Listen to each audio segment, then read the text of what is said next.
Now, we're not here to gossip about celebrities because, frankly, their lives often seem so far removed from our own.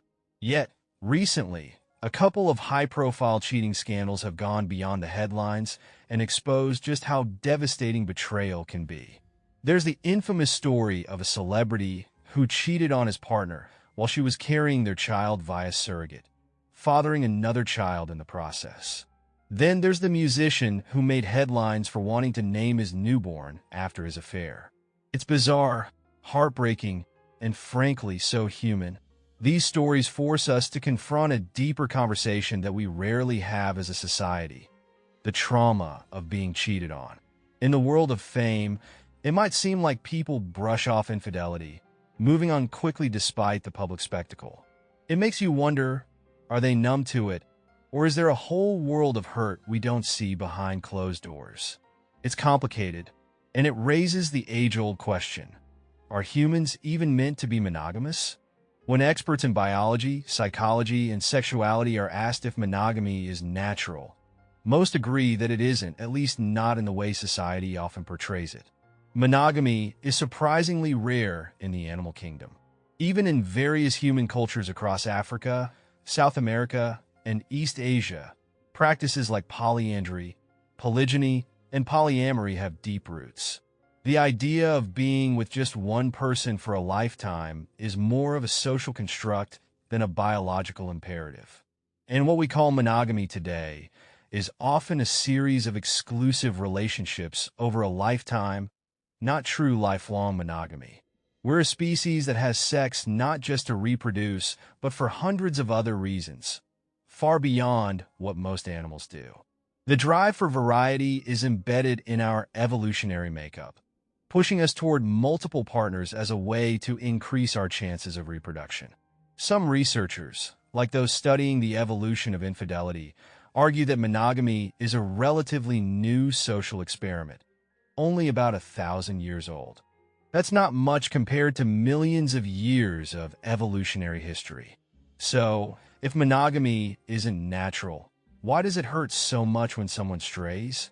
Why does infidelity feel like a wound that reaches far deeper than the relationship itself? It turns out there are competing forces within us, one pulling toward attachment, the other toward variety. Some evolutionary psychologists suggest men may have a higher inclination to cheat due to these deep-rooted biological drives. Historically, as human populations grew, the spread of diseases like STDs may have led to social norms pushing toward monogamy. Mathematicians even model how disease transmission correlates with shifts in monogamous practices. But it wasn't just about health. As humans evolved, the growing social demands placed on families, especially the nurturing needs of infants, made monogamous relationships more advantageous for survival. Mothers needed to dedicate more time to child-rearing, and the partnership of a committed mate helped protect both mother and child. In a world where one man could marry many women, the stronger men monopolized the women, leaving others to fend for themselves. Limiting mates to one partner helped balance this disparity. Yet, no matter what the evolutionary rationale is, it doesn't explain away the pain. Even if we're not biologically inclined to monogamy, our need for connection and trust is undeniably hardwired.